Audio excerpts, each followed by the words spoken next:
Shalom à toutes, shalom à tous. Bienvenue sur notre podcast Concrètement on fait comment, où nous prenons le temps de répondre à vos questions de manière concrète en une dizaine de minutes. La question du jour est de savoir comment concilier ou allier la consécration et la jeunesse, ou en d'autres termes, comment dois-je me consacrer en tant que jeune en ce 21e siècle.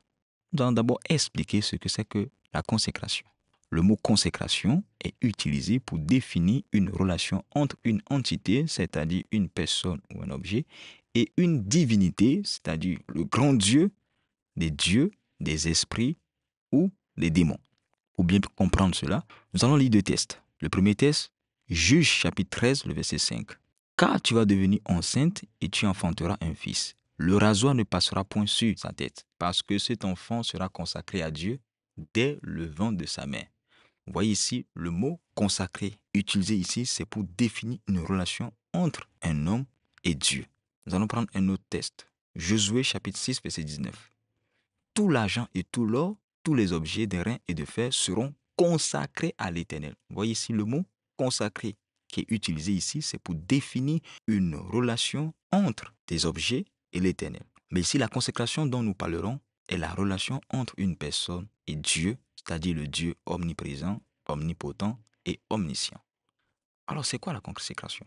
La consécration, c'est se mettre à part pour Dieu, ou encore devenir la propriété de Dieu, et par conséquent, j'appartiens totalement à Dieu et je vis pour Dieu et pour son plaisir.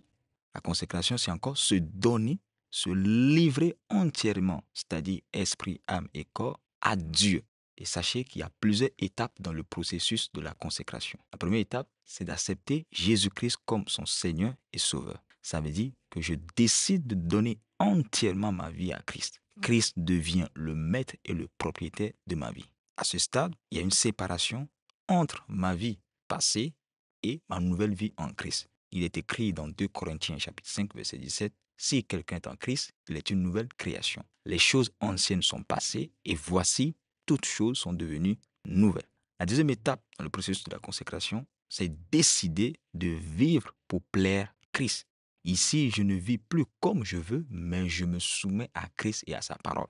Selon qu'il est écrit dans Galates chapitre 2, verset 20, il dit, si je vis, ce n'est plus moi qui vis, mais c'est Christ qui vit en moi. À ce stade vient la séparation, car décider de vivre pour Christ nous oblige des fois à se séparer des amis, de certaines relations qui sont toxiques à notre communion avec Dieu. À ce stade également, on renonce aux mauvaises habitudes, comportements, la vaine manière de vivre pour vivre la vie que Christ nous a réservée. La troisième étape dans le processus de la consécration, on parle des interdits personnels. Dans notre marche avec Dieu, il y a des choses que Dieu peut nous interdire de façon personnelle. Je répète, de façon personnelle. Je prends par exemple le cas de Samson. La Bible dit que le rasoir ne passera pas sur sa tête. Ça veut dire que le rasoir peut passer sur la tête des autres, mais pas sur la tête de Samson. Vous voyez, ce que Dieu peut t'interdire, il peut ne pas l'interdire à quelqu'un d'autre. Comme exemple, Dieu peut m'interdire de boire du jus et de boire uniquement que de l'eau. Pour une autre personne, Dieu peut l'interdire de manger de la viande et de manger uniquement que des légumes. Dieu est souverain et Dieu travaille avec chacun d'entre nous différemment. Maintenant qu'on a expliqué ce que c'est que la consécration, on va répondre maintenant à la question posée. Comment dois-je me consacrer en tant que jeune en ce 21e siècle? Pour répondre à cette question, nous allons lire un texte dans 2 Timothée chapitre 2, le verset 22, la version d'Abi.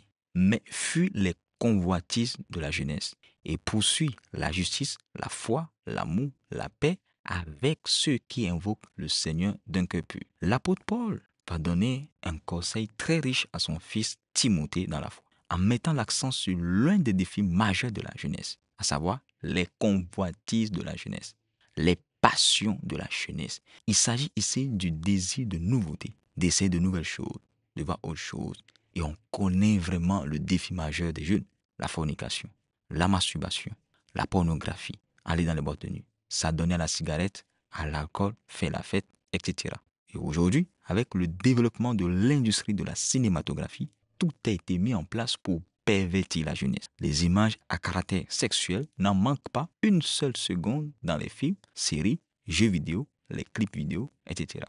Quel est donc ce conseil très enrichissant que l'apôtre Paul va donner à son fils Timothée? Première des choses, il dit, fuis les passions de la jeunesse, fuis les convoitises de la jeunesse. Et le mot fuir ici, c'est s'échapper face à un danger, se sauver face à un danger. Il y a un danger, il faut que tu te sauves. Ici, il ne s'agit pas de prier, il s'agit ici de fuir. Il y a un danger, il faut s'échapper. Il y a un danger, il faut se sauver.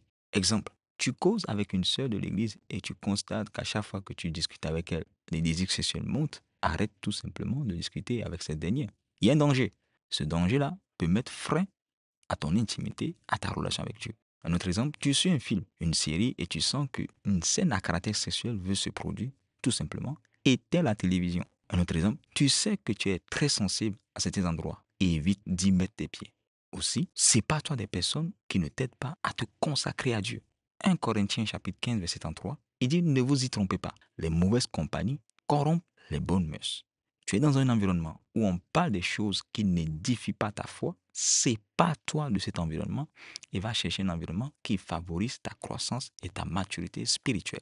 Deuxième chose dans ce texte que l'apôtre Paul nous dit, non seulement il faut fuir, maintenant il faut rechercher la justice, l'amour, la foi, la paix avec ceux qui invoquent le Seigneur d'un cœur pur. L'apôtre Paul ne s'arrête pas à fuir, mais à rechercher, autrement dit, à poursuivre, aller s'attacher à des frères et sœurs qui ont le zèle, la passion, qui ont un cœur qui désire plaire à Dieu, un cœur qui aime Dieu. Les jeunes qui ont le fardeau de Dieu, les jeunes qui sont embrasés, les jeunes qui sont en feu, les jeunes qui aiment Dieu, pour que tu puisses également aussi grandir dans ta foi. Parce que si tu te sépares de tout ce que l'on vient de citer et que tu ne t'attaches pas à des personnes qui ont le même fardeau que toi, la même soif que toi, le même zèle, le même feu que toi, à un moment donné, tu vas retomber dans ce que tu avais vomi hier. L'apôtre Paul ne s'arrête pas à fuir, mais il dit de s'attacher. Donc, fuir, c'est bien, mais encore une chose, c'est aller chercher d'autres personnes à l'église. Tu es jeune, tu t'es converti, mais l'environnement dans lequel tu étais ne favorisait pas ta croissance, tu t'es séparé, ne reste pas seul. Va chercher d'autres jeunes qui ont ce zèle, qui ont cette soif, qui ont vraiment cet amour brûlant pour Dieu. Et c'est ce que l'apôtre Paul nous dit ici. Un troisième conseil pour finir, c'est de passer moins de temps sur les réseaux sociaux et passer plus de temps dans la méditation de la parole de Dieu et dans la prière. Aujourd'hui, avec les réseaux sociaux, beaucoup de jeunes sont distraits et les réseaux sociaux nous privent d'avoir des temps de qualité avec Dieu. Les réseaux sociaux ont séduit beaucoup de jeunes.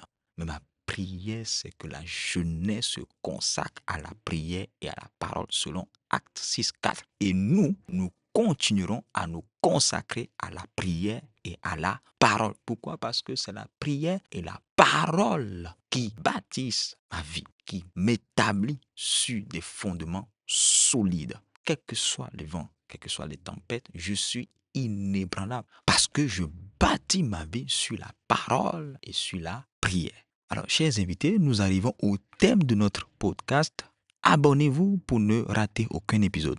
Partagez et mettez en commentaire si la réponse apportée vous a aidé et surtout si vous avez d'autres questions pour que nous puissions y répondre. Que Dieu vous bénisse abondamment.